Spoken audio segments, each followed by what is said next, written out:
আইপ্যাকের অফিসে ইডির তদন্তের সময় সিএম মমতা বন্দ্যোপাধ্যায়ের প্রবেশ নিয়ে বিচারপতি প্রশান্ত কুমার মিশ্রা বললেন, মুখ্যমন্ত্রী কেন্দ্রীয় সরকারের নিয়ন্ত্রণাধীন কোনো দপ্তরে ঢুকে পড়েছেন।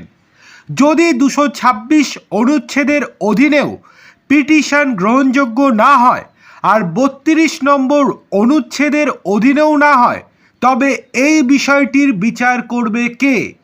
ভবিষ্যতে যদি কোনো মুখ্যমন্ত্রী এভাবে অন্য কোনো দপ্তরে প্রবেশ করেন, তখন তার বিচার কিভাবে হবে? তার দায়ভার কে নেবেন? প্রশ্ন তুলে দিয়েছেন বিচারপতি। কি হয়েছে চলুন বিস্তারিত দেখে নেওয়া যাক। কয়লা পাচার মামলায় ভোটকুশলী সংস্থা আইপ্যাকের অফিসে তল্লাশি এবং তাতে মুখ্যমন্ত্রী মমতা বন্দ্যোপাধ্যায়ের হস্তক্ষেপ ঘিরে আইনি লড়াই চলছে শীর্ষ আদালতে।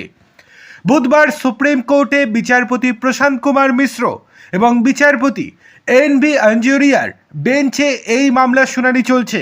সেখানে ফের সময় চেয়ে আবেদন জানায় রাজ্য সরকার, যা নিয়ে তীব্র আপত্তি তোলে সলিসিটর জেনারেল তুষার মেহতা। অভিযোগ করেন, মুখ্যমন্ত্রী তদন্তে বাধা দিচ্ছেন এবং রাজ্য ইচ্ছাকৃত সময় নষ্ট করছে।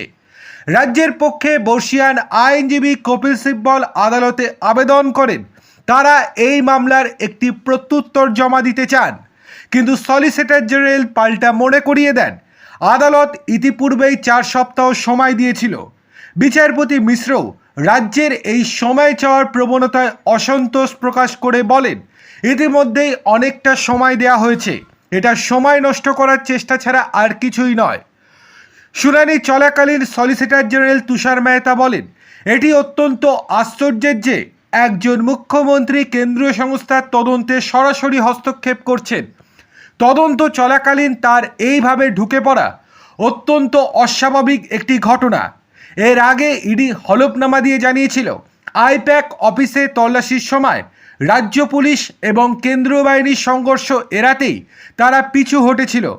ইডির অভিযোগ, মুখ্যমন্ত্রী তার ক্ষমতা বলে সেখানে ঢুকে গুরুত্বপূর্ণ নথি নিয়ে চলে এসেছেন। অন্যদিকে রাজ্যের পাল্টা দাবি, নির্বাচনের আগে স্পর্শকাতর রাজনৈতিক তথ্য হাতিয়ে নিতে ওই অভিযান চালিয়েছিল কেন্দ্র। এদিন সওয়াল করতে উঠে রাজ্যের আইনজীবী শ্যাম দিওয়ান ইডির মামলার গ্রহণযোগ্যতা নিয়ে বড়সড় প্রশ্ন তোলেন। তার প্রধান যুক্তিগুলি ছিল, সংবিধানের 32 নম্বর অনুচ্ছেদ অনুযায়ী কেবল একজন নাগরিক বা আইন কর্পোরেট সংস্থা মৌলিক অধিকার লঙ্ঘনের প্রশ্ন তুলে আদালতের দ্বারস্থ হতে পারেন। ইডি কোনো জুরিস্টিক এন্টিটি নয়, তাই তাদের এই পিটিশন গ্রহণযোগ্য নয়। সংবিধানের 300 এবং 131 অনুচ্ছেদ তুলে ধরেন তিনি।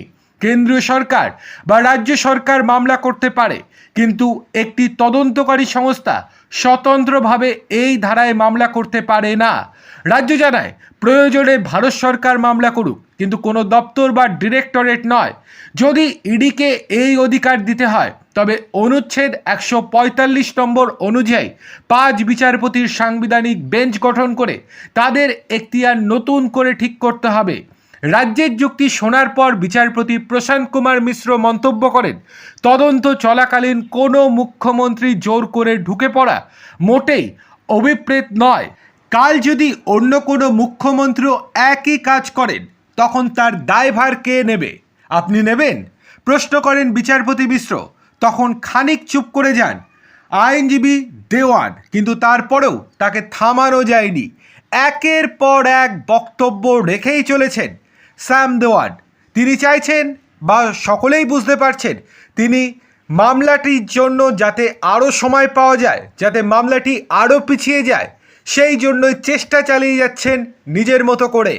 এখনও তিনি বকবক করে যাচ্ছেন, বিচারপতি শুধুমাত্র শুনে যাচ্ছে, কিন্তু এখনও আটকানোর কোনো চেষ্টা করেননি। অন্যদিকে ইডির আইনজীবী গালে হাত দিয়ে চুপ করে বসে রয়েছেন, অর্থাৎ তুষার মেহতা গালে হাত দিয়ে বর্তমানে চুপ করে বসে রয়েছেন, বকেই যাচ্ছেন দেওয়ান সাহেব। দেখার বিষয় মামলা শেষে ঠিক কী নির্দেশ দেয় সুপ্রিম